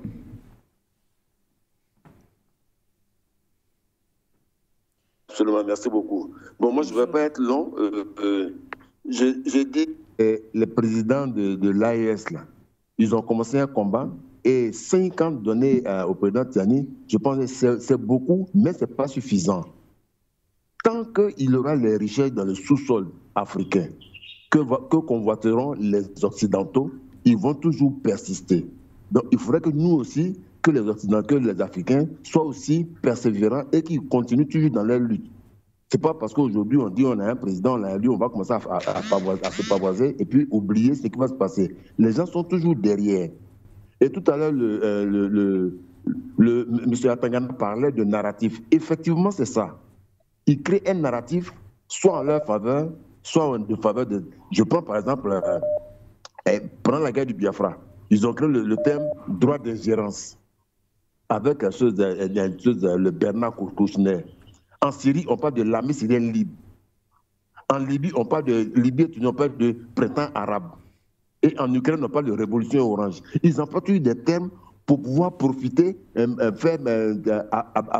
abêtir les gens, détourner les gens de ce qu'ils veulent faire, et puis agir, comment dirais-je, agir dans leur dos et en cachette. C'est ce que je voulais dire ce matin, mais il faut qu'on soit vigilant, qu'on reste entrepreneur. C'est Christophe de Côte d'Ivoire, je vous remercie. Merci à vous pour cet appel depuis la Côte d'Ivoire. Nous restons au standard. On poursuit avec les téléspectateurs. Allô?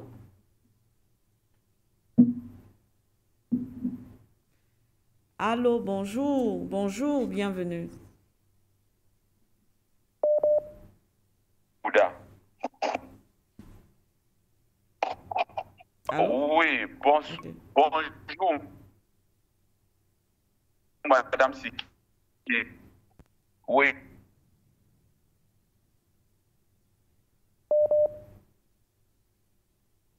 Salut. Nous avons vraiment un problème. Et le problème que je me pose vraiment, c'est de savoir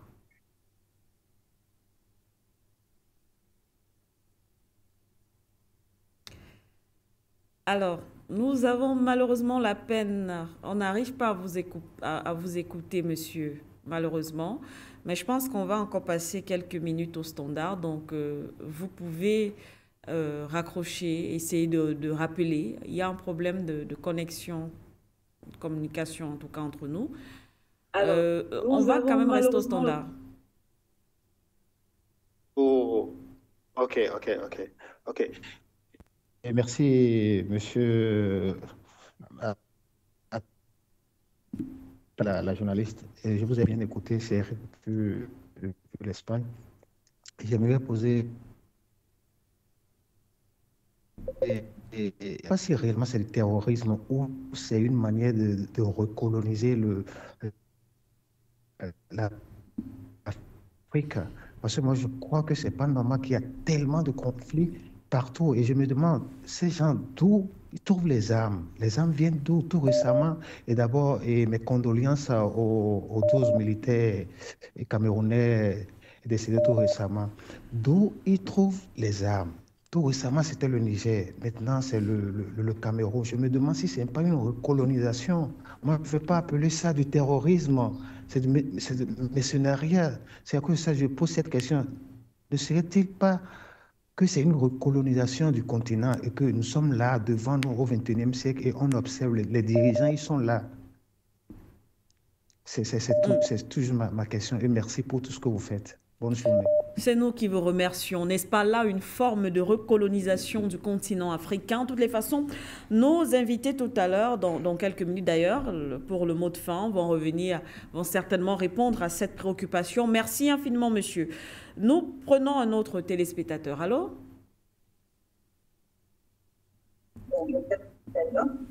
Voilà, bonjour tous les... Bonjour les caméramans. Merci infiniment, monsieur. Nous prenons un autre téléspectateur. Allô? Bonjour. Monsieur, baissez le volume de votre téléviseur. Bonjour le caméraman, bonjour les invités. Et salut tous les Camerounais. Bon, je vais parler de trois pays, Burkina Faso, Mali, Niger. Ils n'ont qu'à tout faire, c'est armer seulement. Ils n'ont qu'à s'armer d'avoir l'arme nucléaire. Avoir l'arme nucléaire et former les militaires, les armées. Parce que les Européens ne dorment pas, la France ne dort pas, les Américains ne dorment pas. Ils n'ont qu'à s'armer seulement. Ils n'ont qu'à tout faire à 2025 pour créer leur propre monnaie. De quitter la France CFA, de créer leur propre monnaie. Et voyez ce qui passe au Cameroun, là. Au Congo RDC, au Cameroun, au Tchad, au Burkina Faso, au Niger, au Nigeria. C'est toujours les Américains et les Français et les Européens. Armez-vous, préparez vos armées, préparez vos populations en allant en pleine guerre. Bonne journée, que Dieu nous protège, les peuples camerounais. Merci à vous. Très, très bonne journée à vous également, monsieur. Je pense qu'on prend le dernier ou l'avant-dernier appelant. Allô? Allô, bonjour. D'accord.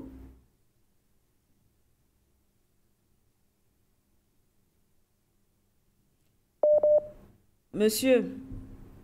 Allô? Oui, allô? Oui, monsieur. Oui? Vous êtes déjà en direct. Bonjour.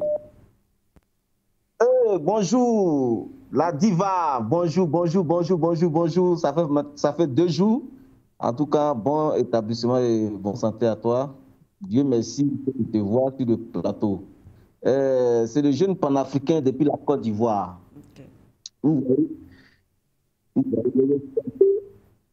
moi qui se développé par les militaires, mais eux, ils ne veulent pas qu'on se développe eux, ils ne veulent pas que nous on se développe avec les militaires. Voilà, le général de Gaulle, pourquoi on dit le général de Gaulle? Parce que c'était militaire. Il était quoi? Il était un soldat. Mais pourquoi c'est chez nous ici, on veut nous imposer la démocratie pour dire que non, il faut aller aux élections, il faut faire comme ça pour truquer les choses, pour tuer les gens. Nous, on dit merci aux 3 pays de l'AES d'avoir formé une équipe. Parce que eux, ils sont sauvés. C'est nous, on est dans des problèmes. Nous, en Côte d'Ivoire, on est dans des problèmes. C'est eux, ils sont sauvés. Mais comment nous, on va faire pour se libérer de ça? Ça, nous, on cherche à l'aide. Eux, ils sont sauvés. Ils sont bien derrière l'eau. Nous, on est encore dans l'eau. On a fait se noyer. Et ils sont sortis de l'eau. Donc, on dit merci à ces 3 pays-là. J'ai dit à la population nigérienne d'avoir donné 5 ans à leur président pour pouvoir conquérir les territoires, bâtir les pays. On dit merci parce que le peuple fait un pays. Le président, lui, ne peut pas faire un pays, c'est le peuple. Et quand le peuple t'aime, vous avez toujours la force de travailler. En tout cas, merci. Merci à vous, merci de m'avoir donné la parole. C'est le jeune panafricain de la Côte d'Ivoire. Merci. Et merci aussi à toi, la diva. En tout cas, bon établissement. Merci. Comme je vois sur le plateau, en tout cas, merci. Et passez un bon jeudi et bon férié à vous. Merci à vous également, le jeune panafricaniste. Merci beaucoup d'avoir appelé depuis la Côte d'Ivoire. Merci. C'est d'ailleurs avec vous qu'on referme le standard pour ce matin. Merci infiniment. Nous allons donc aussi, pour les minutes qui nous restent, conclure avec cette émission, avec nos invités, le mot de fin. Vous avez été nombreux à contribuer, à analyser, mais aussi à poser des questions. Nos invités vont certainement revenir là-dessus en répondant à ces différentes préoccupations. Monsieur Henri Atongana, je commence par vous pour ce dernier tour de table à la suite de nos téléspectateurs. Le combat, en tout cas, la lutte, elle est évidente. Le combat, il est réel. Effectivement, la question des terroristes, lorsqu'on en parle, il y a toujours une éternelle interrogation qui les finance. En tout cas, c'est un sujet qui nous a permis de faire également le lien avec les autres actualités en ce qui concerne la lutte contre le terrorisme dans les autres États africains, le cas de Cameroun qui vient également de perdre ses soldats. Monsieur Atangana, je vous renvoie la parole pour le mot de fin. Oui, le problème du terrorisme qui finance, il est là. C'est-à-dire qu'en fait, il y a un téléspectateur qui a d'ailleurs demandé si c'est une recolonisation. Oui. Bah, il a tout à fait raison, mais en fait, c'est le mot recolonisation, c'est le préfixe re qu'il devrait changer. Parce qu'en fait, ils n'ont jamais décolonisé. Ils ont muté la colonisation par autre chose, ils ont changé par le néocolonialisme. Et le néocolonialisme a ces formes-là. Le néocolonialisme, c'est vous garder sous le contrôle. Oui. Mais dans l'aspect colon, les administrateurs des pays ne sont plus les blancs comme à l'époque coloniale. Les armées ne sont plus commandées par des blancs. Alors, il faut mettre des noirs là qu'on contrôle. Et le noir qu'on contrôle, qu'on met là, lui, il est là pour son ventre. Si vous tuez ses compatriotes, ce n'est pas son problème. Et il faut que ce noir-là, qu'on puisse le contrôler avec une armée à côté. Et pour que l'armée reste, il faut justifier la présence de l'armée. Il faut soit des conflits, soit alors du terrorisme, c'est-à-dire des conflits non conventionnels. Bon. La guerre a enrichi les États. Hein. On rappelle en passant que les États-Unis sont devenus le pays le plus riche du monde parce que les États-Unis ont été enrichis par la Première et la Deuxième Guerre mondiale. Le matériel Ford, les grandes sociétés comme GMC, General Motors Corporation, Ford, ont construit le matériel pour l'Allemagne, même nazie. En Première Guerre mondiale, oui, c'est le business, la guerre. Donc quand vous voyez la guerre quelque part, vous avez vu le cas en Ukraine, on vous dit on finance, on aide. Mais après on leur dit, mais venez nous rendre compte de l'aide. Mais vous avez entendu aide. Donc vous pensiez que vous avez pris au premier degré, c'est-à-dire on vous donne. Non. On vous donne de l'argent, mais on attend en retour, c'est ce qui se passe en Ukraine, les matières premières. En fait, vous vendez votre pays. Mais vous ne vendez pas votre pays contre de l'argent. Vous vendez votre pays contre des armes. C'est-à-dire qu'en fait, vous vendez votre pays et vous avez faim. C'est comme ça dans tous les théâtres de guerre. Je fais simple. Quand vous entendez qu'on donne de l'argent à l'Ukraine, ils ne reçoivent pas l'argent. Hein. Ils reçoivent du matériel militaire fabriqué par les sociétés américaines qui ont donc un carnet d'adresses. Et celui qui a géré une entreprise, c'est qu'il faut pouvoir faire rentrer de l'argent. Qui travaille dans ces sociétés, ce sont des Américains. Et pour que la société tourne, il faut des commandes d'armement. Mais comme l'Ukraine en guerre ne peut pas payer, les Américains payent leur propre société et en Ukraine. Mais ils tiennent la comptabilité. Et dès que la guerre est terminée, ils vous disent payer en nature. C'est exactement ce qu'ils ont fait après les colonisations dans le pays africain. Je fais simple. Ils ont dit, écoutez, vous allez être des républiques bananières. On vient chercher les matières premières chez vous, on les transporte, mais on ne vous donne pas de l'argent. On vous rapporte ces mêmes produits que vous consommez. C'est comme ça que ça se passe, c'est-à-dire qu'on nous donne très peu de nos produits. Nous, on ne peut pas les extraire, on ne peut pas les transformer, il n'y a pas de plus-value chez nous, il n'y a pas de création d'emploi. Mais eux viennent, vous disent, ben non, comme vous n'avez pas d'argent, comme vous n'avez pas de technologie, on va le faire. Après, dès qu'ils ont fini de transformer ça, ils reviennent nous les vendre. Ça veut dire que l'argent qu'ils nous ont donné pour acheter les matières premières, nous les leur redonnons en contrepartie des produits finis. Regardez, ça se passe toujours comme ça. C'est pas pour rien qu'ils nous ont appelé République bananière, c'est parce que nous n'avons pas le droit. Mais il ne faut pas penser qu'ils vont vous le dire. Parce qu'il y a un téléspectateur qui a demandé comment faire, quelle solution. Première solution, c'est d'avoir nos propres sociétés de développement des armées et des technologies. C'est pas normal qu'on aille toujours acheter des radars militaires chez eux. Nous avons les intelligences. Mais pourquoi il n'y a pas les laboratoires pour fabriquer les détecteurs de drones haute fréquence chez nous? Les détecteurs de radar, les radars, tout ça chez nous. On peut le faire. On lance ces projets, mais ils ne veulent pas. Ils vont dire, ben, vous n'avez pas venu acheter chez nous. On achète tout. On ne produit rien. C'est ça qui se passe en Ukraine. C'est ça qui se passe partout. L'impérialisme qui est partout va croître grâce à vous. Et soit ils vous donnent des armes pour que vous vous entretuez, et vous donnez les matières premières en guise pour payer les armes avec lesquelles vous vous tuez. Et c'est ça que les terroristes font en Afrique. C'est-à-dire qu'en fait, des Africains, on vient leur donner des armes pour aller tuer d'autres Africains et quelques boîtes de sardines et un peu d'argent dans les forêts. Ils sont heureux.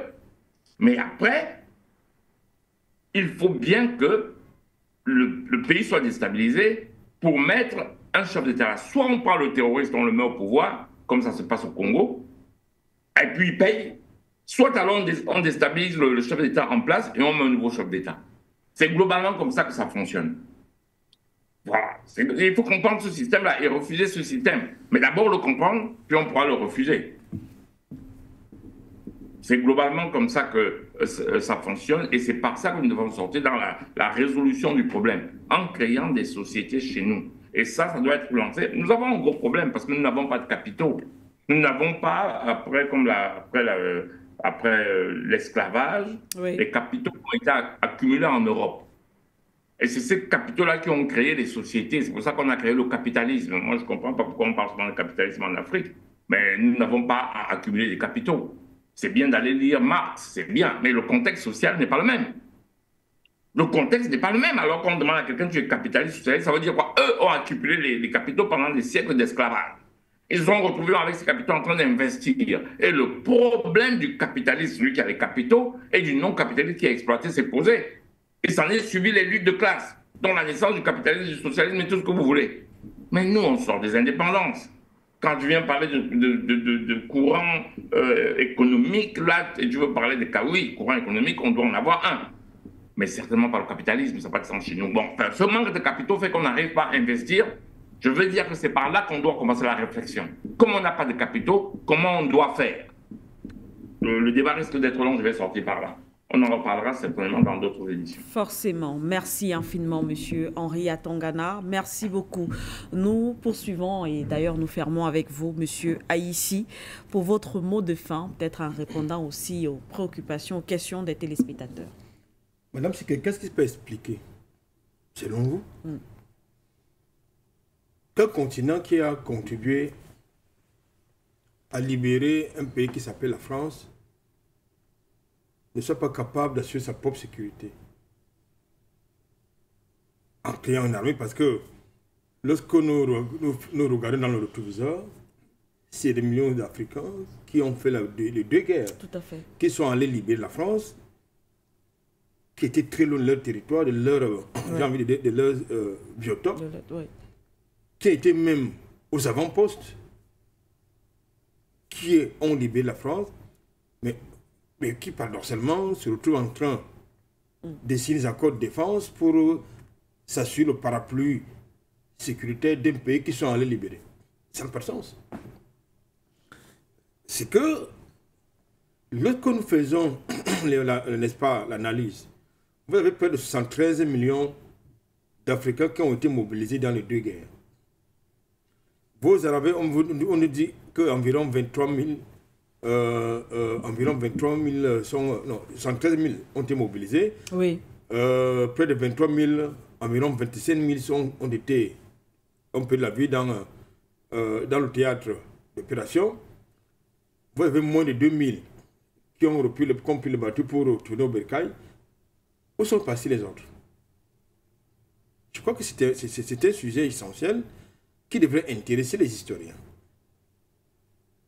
Et en plus, dans la plupart des structures internationales qui fabriquent en tout cas l'armement, vous retrouverez toujours les Noirs. Et très souvent les Africains. Mais pourquoi ces Noirs ne peuvent pas revenir sur le continent africain, dans leur pays, pour faire la même chose? Ça questionne donc n'est-ce pas, la problématique de la gouvernance au sein de nos États. Vous avez l'Algérie qui fabrique les armes, vous avez l'Égypte qui le fait, vous avez, je crois, l'Afrique du Sud qui fabrique des armes, vous avez, je pense, le Nigeria qui le fait. Mais pourquoi est-ce que les autres pays africains ne le font pas? Justement parce qu'il y a une question de fond qui s'appelle la gouvernance. Il y a un téléspectateur qui, tout à l'heure, justement, se préoccupait de cette situation. Vous avez, dans le contexte de la CEDEAO, Ouattara qui nous annonce désormais la mobilisation, justement, de la force en atteinte de la CEDEAO, constituée de 5 000 hommes. Mais qu'est-ce qu'on attend depuis là pour activer cette force? Il a fallu attendre que l'AS crée une sorte de, une force de défense commune, constituée exactement de 5 000 hommes pour que la CEDEAO puisse réfléchir qu'il fallait justement mettre en mouvement une telle force pour lutter contre le terrorisme. Vous voyez que nous avons là affaire à des contradictions qui nous posent un gros problème. Et ça nous pose tellement de problèmes que non seulement ça crée des préjudices du point de vue géopolitique et géostratégique, mais ça donne l'impression que nous ne sommes pas capables de réfléchir par nous-mêmes. C'est pour cela que vous avez certains individus du côté de la France qui vous indiquent que c'est la Russie, la Turquie, la Chine qui nous donnent l'amabilité d'être contestataires, d'être révisionnistes, de constater, d'écrire la politique française en Afrique, par exemple.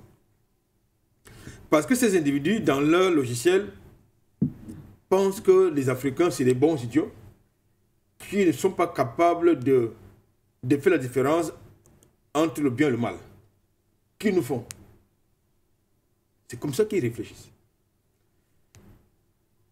Je pense que il nous faut des médias comme Forum Média qui vont davantage porter le message que nous portons chaque matin. Parce que Forum Média, il y a combien de médias panafricanistes, panafricains sur le continent africain? Pas vraiment.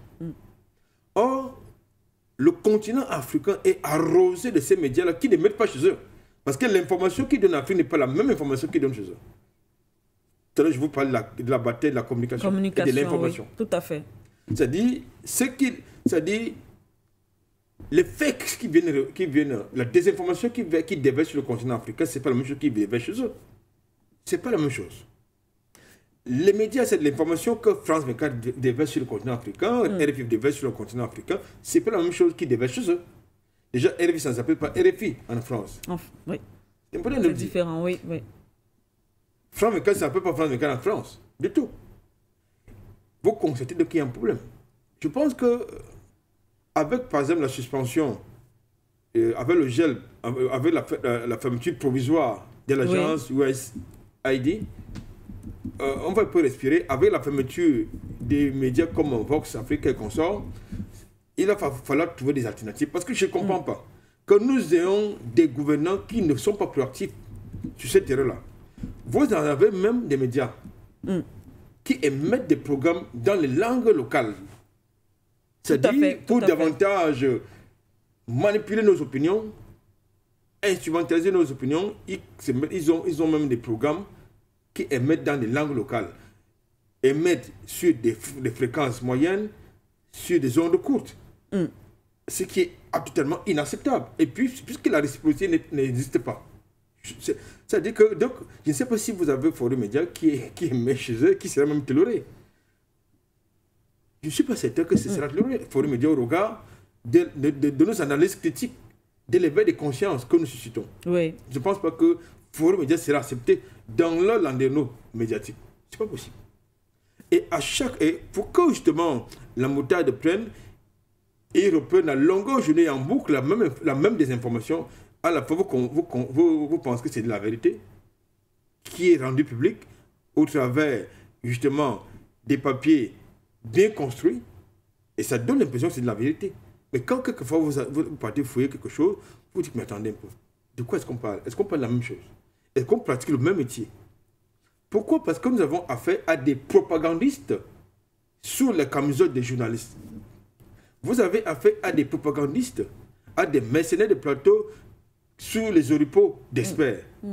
Vous savez, là-bas, tout le monde est expert en Afrique de tel ou tel. Mais sauf qu'en Afrique, il n'y a pas d'experts sur les questions de...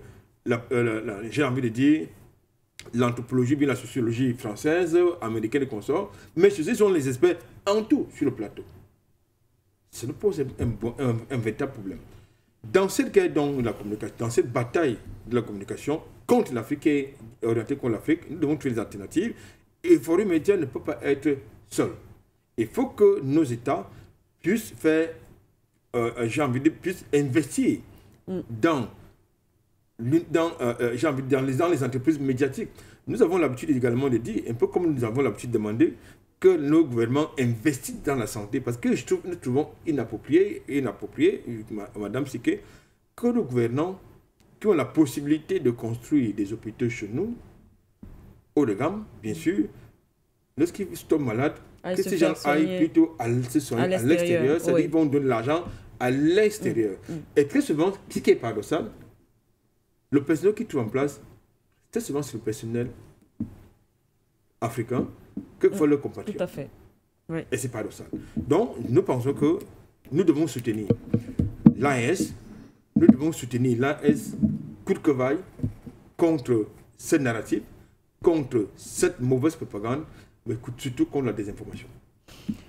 Merci à vous, Monsieur Aïssi, une fois de plus, à Monsieur Atangana, merci. Merci aussi à vous, chers téléspectateurs, à tous ceux-là qui ont participé et entretenu le chat sur Facebook, mais aussi sur YouTube.